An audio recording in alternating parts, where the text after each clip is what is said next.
Good morning, my friends. My name is Lama Jigme Gyatso. I'm the non-sectarian Buddhist monk, healer, teacher, and tantrika. So here is the deal.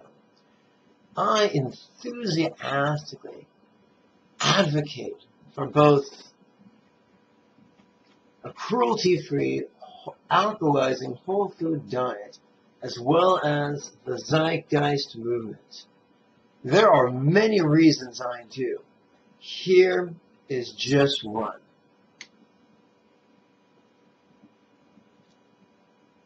According to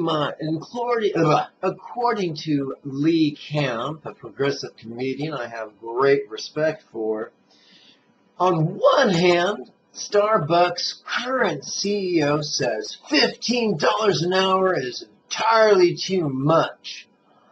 But did you know, on the other hand, our friend, that CEO, earns approximately $9,600 an hour. What is he doing that is more than 640 times more important than the other people? Is he thinking of things 640 times more important? Is he working 640 times more harder? I don't think so. Folks, this world is currently using a socio-economic system that's predicated on scarcity and the commodification of everything. What the hell does commodification mean? It means it says we point to one person and say, "Sir, you are worth $9,600 an hour, but you're worth less. You're worth $8 an hour. Good luck trying to survive on that. Good luck trying to eat healthy food. Good luck trying to pay rent. Good luck trying to get to work and back. Good luck trying to get your medical needs met." No, folks, our Constitution says all men are created equal. Now, as you can tell, I'm either a fashion victim or a Buddhist monk. Let's run with the assumption that the latter is the case. So here is the deal. In Buddhism, we are taught non-duality. Let's explore that from a compassionate point of view. Compassion is concerned with alleviating the sufferings of others. Guess what? We're all the same. I don't want to suffer.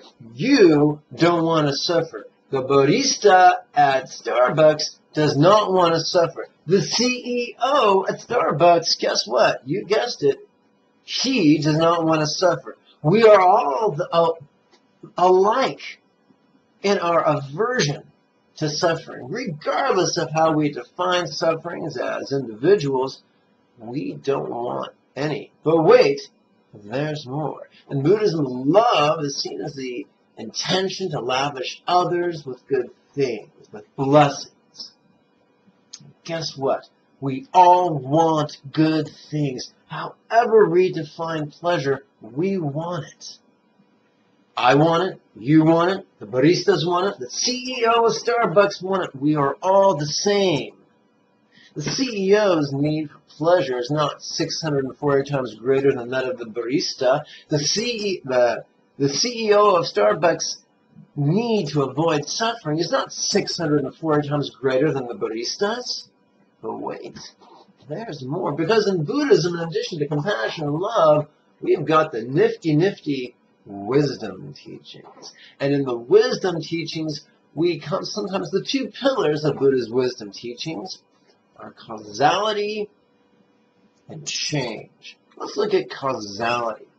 We are all subject to cause and effect. Whether you're a barista or whether you are a CEO, if it rains, you get wet. If there's a heat wave, you sweat. If there's a drought, you're thirsty. If there's a famine, you're hungry. If there's a plague, you get sick. So guess what? We are all the same. The CEO's interdependence is not 640 times greater than that of a Buddhist. That's just mashugana crazy. And yet there's more. You see, we also talk about change. We don't need change. It's not some dogma. It's obvious to anyone who has eyes to see. With the changing of the seasons, we see the impermanence of a year. With the waxing and the waning of the moon, we see the impermanence of a month. With the rising and the setting of the sun, we see the impermanence of a day. And right now, you could rest your hands upon your chest. You could feel your ribs swell. You could feel your chest sink, and so see the impermanence of a breath. A CEO is not more impermanent than a barista. He's certainly not 640 times more impermanent than a barista. We are all the same in being subject to change. We are all the same in being subject to interdependence. We are all the same in wanting to push away suffering. We are all the same in wanting to pull pleasure to us.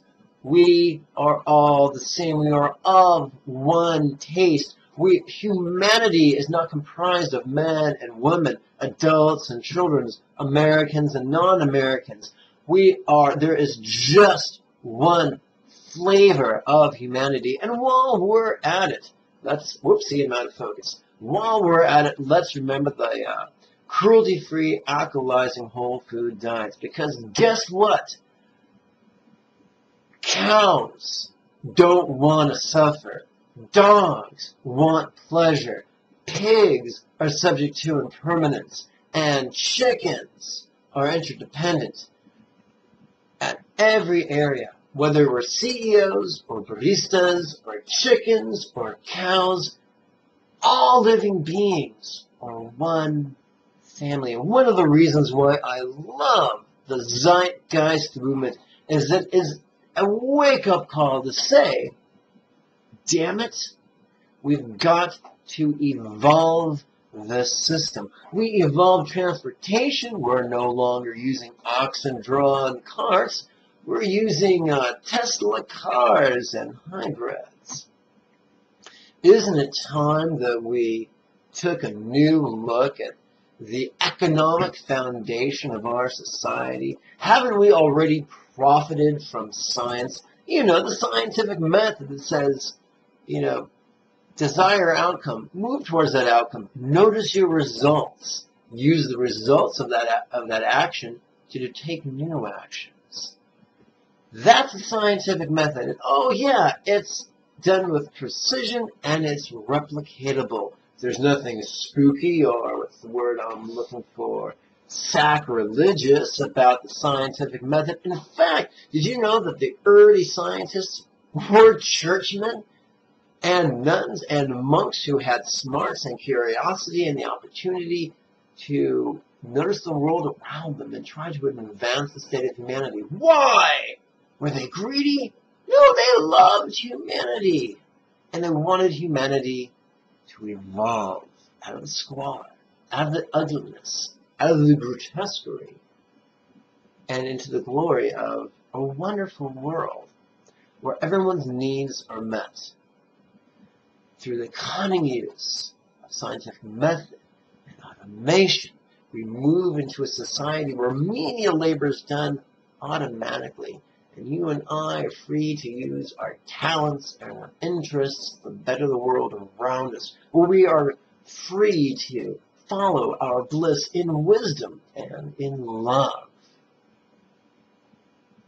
That is just one of the many reasons why I advocate both the Zeitgeist Movement as well as the cruelty-free, alkalizing whole food diet. What do you stand for?